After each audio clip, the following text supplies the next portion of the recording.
Jake Mercado, grade 11, STEM Aristotle. Raisa May Pirico Hermosa from STEM 11 Aristotle. I am Joshua Retardo from grade 11 STEM Aristotle. Cyril Ann H. Berggren, grade 11, STEM Aristotle. Angelito Ballelos III, STEM 11, Aristotle. I'm Pilimon A. Rolyake III from STEM 11 Aristotle. And we are here to present our research study entitled In Person Face to Face Experience and Motivation for the New Normal Classroom Setup. Objective to determine the experience and motivation of the student in the new normal classroom setup. Reason why we choose this study. The reason why the researcher choose this study is because they want to know the experience and motivation of the student in the new normal classroom setup and to analyze if there are significant effects on their academic performance. Introduction. School provides an environment in which we can learn a variety of fundamental skills. Preschools teach children as young as 3 years old on how to read and write. They begin to learn alphabets, numbers, and even simple arithmetics. Spending 8 long hours every day in the same old building full of obnoxious children of various ages is not easy as one might think. Furthermore, the never-ending homework that students are assigned only adds up to their dislike of school. Without a doubt, school is annoying and boring, with a lot of effort put into getting good grades. Nonetheless, school is extremely important, which is why your parents are putting so much pressure on you to work so hard. Statement of the problem. This study focuses in different experience and motivation of the students in the new normal classroom setup. What are the academic challenges that the student experience during the new normal classroom setup? What are the experiences and motivation of the students in the new normal classroom setup? How do students adjust in the new normal classroom setup? Significance.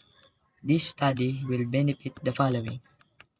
This study's findings will provide a better understanding about the student opinion and their different perspectives in the face-to-face learning in the new normal classroom setup. To students, it will help them understand and adjust to the new normal classroom setup. To teachers, it will be source of information about the student experiences. Review of related literature and studies. In the new daily setup of education, students' self-efficacy and academic depth perform a vital role in achieving the student goal by maintaining their enthusiasm to study more despite challenges. Therefore, its idea that one can successfully complete a thing within one's capabilities in educational psychology, particularly online learning, self-efficacy, and educational motivation have gathered a lot of attention. In the context of education, self-efficacy relates to a learner readiness to attempt, persist, and succeed the task. There are two likely explanations for their failure. Either they lack the essential skill required to succeed, or they possess the requisite skill but lack the sense of efficacy to put them to use. These opinions of their own skill. One of the areas of human existence that has been most impacted by the coronavirus disease 2019 epidemic is education. In a recently disclosed correspondence, the author reminds all nations that it is their duty to develop plans for securely reopening school in order to mitigate the consequences of the COVID-19 pandemic as a public health catastrophe. This study relates the importance of following school health standards when delivering face-to-face classes in accordance with national and international recommendations. The COVID-19 is expected to have a long-term consequence from the global economic, and the epidemic has already had an immediate impact on higher education, and the student experience face-to-face learning has largely been replaced in academic institutions by blended learning and online learning. According to proponents of blended learning, given the abrupt change in the educational environment, it's critical to record the student preference in order to describe how students experience various teaching methods both before and after the COVID-19 pandemic. We are motivated to conduct this study for several reasons. First, numerous reports from educators in literature discuss the difficulties associated with the abrupt transition from face-to-face blended learning. The Department of Education has accepted three unique approaches of gaining knowledge of transfer for school, specifically online distant learning, modular distant learning, and TV radio-based instruction. These three modalities hinge on the tense of flip and blended learning, two strategies that are changing the educational panorama by the way harnessing the strength of technological knowledge to deliver reconcile to their digital natives. Blended learning is usually described as a combination of online and face-to-face studying so that the grade and teaching content material cloth like video games, broadcasts, and online material are used in conjunction with bodily tutoring. However, in the present day setup, the Region University College student will be taught remotely from their home. Blended learning is described by the way Department of Education as the fusion of the some distant away reading and information shipping of printed substance to the home of the newcomers by using barangay for those who don't have net get entry and interactive service in the elevation of their home. In areas where college students might according additionally no longer have get right of an entry to laptop and laptop computer, radio and television may additionally moreover be used to broadcast coaching and material. Flip learning on the one of the kind hand is a pedagogical approach to place direct teaching strides from a crew getting to comprehend vicinity to a man girl getting to know space. Under the ordinary college from room setup, a trainer introduced the scenario quantity to the student for the first time in thus the software of the learnings given as a take-home venture. The college student handled by the way of skill themselves. In flip learning, the opposite applied as the flip institute described it. Let's sit and listen equals graded do and learn, while the new instructing surrounding creates many challenges for teachers, students, and parents. It's also open bounty of chances to enhance the standard methods of instructing in the Philippine school. According to Amelia Bailon, a faculty member of De La Salle Sobel, flip reading with benefits now that solely student alternative structure and parents as well. For a student, flip provides getting to know preference to this struggling to hold up with their classmate in the common setup. Therefore, the researchers conclude that the new normal classroom have a huge impact in the student experience and motivation. Based on the students that the researcher interviewed, they had a hard time adjusting to the new normal classroom setup. Design. The researchers make use of the qualitative approach in gathering the data needed for the study. In this study, the researchers use phenomenological method of research aside for phenomenological method. The researchers also need use purposive sampling. This study focuses on the experience and motivation on the new normal classroom setup in Landi National High School. This study will be executed at Landi National High School in Barangay Landi, Santa Cruz, Marinduque. 30 students will be selected to be the respondent of Research instrument. The researchers used interview as the method in collecting the data for this study. The students will be interviewed one by one and asked questions personally directly to the respondent.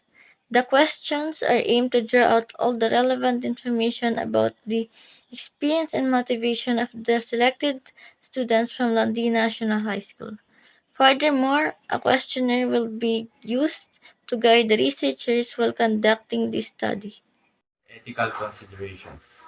This study highly embraced and practiced high ethical considerations. The anonymity of the participants was strictly observed through the use of identifier or pseudonym. The purpose of this study, its procedure, and outcomes were clearly explained to the participants. It was emphasized that participation in this study is purely voluntary and no monetary compensation involved. Permission from the school principal was also secured. Parental consent allowing the participant to be a part of this research was also required. An informed consent was signed by the participants of the study. All information and data collected were original, properly transcribed, verified by the participant, underwent peer debriefing, and no makeup of this of data or alteration of results. Appropriate words were carefully used in translating the interview responses. Data gathering procedure. The research followed the following methods. First, seek permission before conducting the study. Then questionnaires were distributed personally and via online to the respondents to get their necessary data to the study.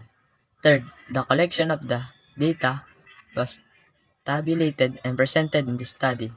And lastly, the result and analysis and the study conclusion based on the data gathered and presented were formulated. Results and discussion. Table 1. Challenges of the students. Essential themes. Challenges. Categories. Time management. Thematic statement. I experience difficulties when it comes to finishing my modules because I have my own responsibilities at home that I need to do. Assistance. No one can help me in modular learning because my family members are also busy in their own workload. I personally experience a lot of paperwork and also the lesson is getting difficult. There are times when the work gets filled up. Education is one of the affected sectors in society when pandemic happens. Students have experienced on work before the new normal classroom setup starts. Some experiences are good, some are bad. Especially in that situation, challenges won't disappear. Our study revealed that the most of the students encounter challenges in the new normal classroom setup. Various challenges can be observed, including time management, assistant, assistance, and the workload that always comes out at students' mouth. High-quality learning environment have positively impacted students' desire in going to school. I had my struggles in learning because no one will guide me or no teacher will be there to teach me physically. But when you're in a face-to-face learning, a teacher will be there to explain the lesson that you don't understand. It's not like modular learning. Some of use Google. When I'm in modular learning, there are times when I use Google to answer my modules. But now in face-to-face learning, you are not allowed to use Google to find answers. So what you need to do was to listen carefully to the teacher and answer that and answer what comes to your mind. How am I going to study certain topic when I have zero knowledge about it? So in the new normal setup, I have someone or my classmates that can I ask about it, and there are teachers who are going to explain the topic to me. One of the hardest challenges encountered by the selected Landi National High School students according to their answers in the conducted interview is the assistance when doing school-related activities or schoolworks. They said that's hard to do schoolworks on your own, and they also said that they face difficulties in understanding some of the topics in different subject areas. Label 2. Different experience in the new normal classroom setup. Essential then. Experience. Categories, environment. Thematic statement. It doesn't really affect my studying for me. My seat was in the front, so I would say that it affects me badly. Being in a new normal classroom setup helped me in a good way, and it's okay for me. Learning, because like me, when face-to-face classes started, I started studying more, and there are some instances when you really need to do activities, you need to do it. If you're in a face-to-face classes, your attention should be focused on learning, so this affects my learning in a good way. During the new normal classroom setup, students have different experience. Most of that experience have been greatly affected by the new normal classroom setup. There was a significant and detrimental influence that the new normal classroom setup may influence student academic attainment. In face-to-face learning, you can enjoy learning with your classmates and you can apply what you have learned in your real-life scenario. New normal setup improves my academic performance because with this, I can express my thoughts, ideas, and perspectives, particularly during class. In the new normal classroom setup, I improve my studies compared to modular learning because I only study by myself, unlike in the new normal classroom setup. There's a teacher who's there to help me and explain the lesson. The advantage was it really helped me to expand my knowledge about the specific lesson, and for the advantage is, for me, I am the student leader. My attention was divided for being a student and being a student leader. One of my experience is that I feel out of place when I'm not with my friends. And also sometimes I'm having a mental breakdown, and when the schoolwork gets piled up, it adds up to my anxiety. Based on the responses It showed that the respondents experienced different situations regarding the new normal classroom setup, and mostly are positive experience, and it showed that the most students understand the lesson clearly when there is teacher around helping them. Table 3 adjustments that students did to cope with the new normal classroom setup. Essential themes, coping mechanism, categories, socialization, thematic statement. To cope with the new normal face-to-face learning, I've improved my socialization as well as my study habits to be able to deal with this kind of setup. Learning spaces.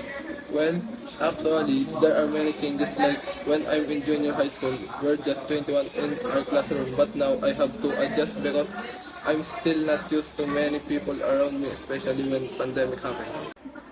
The respondents have different coping mechanisms to adjust in the new normal classroom setup.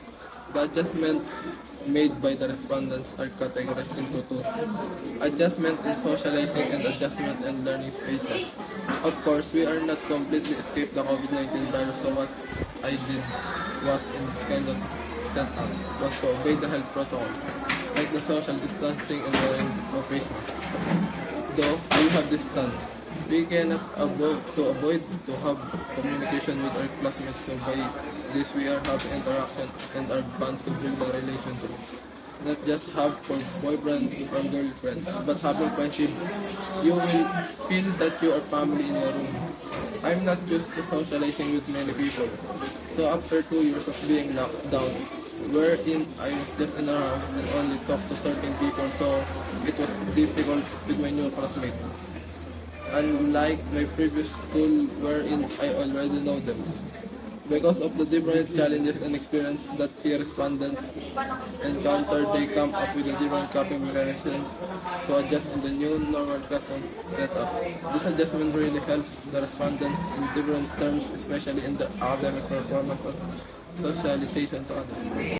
Summary and findings. This study was conducted for the purpose of determining the students' experience during the new normal classroom setup. The researchers' method and strategy for gathering the data was through interviewing and observation. The questionnaire served as the instrument for collecting the data. The chosen participants in the study were the selected senior high school students from Ladi National High School. The experiences that the students encountered in the new normal classroom setup includes the changes of the seating arrangement of the students having a physical distance with other students to prevent the spread of the virus, and their improvement on how they socialize with other students. In the study, we found out that most of the students had undergone different adjustments to cope with the new normal classroom setup. This includes following the safety and health protocols, improving their study habits and socializing skills. In order to prevent the spread of the COVID-19 virus, students should follow the safety protocols. The researchers concluded from their analysis and interpretation of the data they acquired that the students really have different experiences regarding the new normal classroom setup. Most obviously is on how they cope at this kind of setup, knowing that most of them study through modular learning for more than 2 years. The new normal classroom setup plays significant role on students' academic success, especially in this time of pandemic. However, some students also experience different challenges even in this kind of setup, which leads to loss of focus in studies. Conclusion. In conclusion, the findings of this study shows that the respondents shared their experiences about the new normal classroom setup. In this time in the pandemic, some of them stated that they had hard time coping in this kind of setup, but most of them said that being in this setup really improved their academic performance compared to modular learning and greatly affect them in a good way. Therefore, new normal classroom had significant effect on how students perform during class and highly contribute to their academic success. The respondents also share their insight on what they did to cope. With this kind of setup, socialization is greatly considered by the students to fully adjust learning spaces is also considered because it serves as their comfort zone to study. Recommendation. After coming up with this study, the researcher recommends that the school, student, teacher, and the whole faculty and the parents should comprehend that they play significant role in the academic success of and the study of the student in the new normal classroom setup. With the school, they should be more reliable to the student in terms of resources to help improve the student's academic performance, and they should provide a good learning environment where students can learn or study effectively. To the student, they should expand their knowledge about the current situation of no normal face-to-face learning, and they should obey the health and safety protocol so that everyone can feel safe to wander around the school without worrying about getting infected by the virus. To the teachers and the whole faculty, they should always be there to help the students, and there is a support system so that the student can easily adjust in the new normal classroom setup. To the parents, they should give their full support so that their children can easily adapt in the new normal face-to-face learning.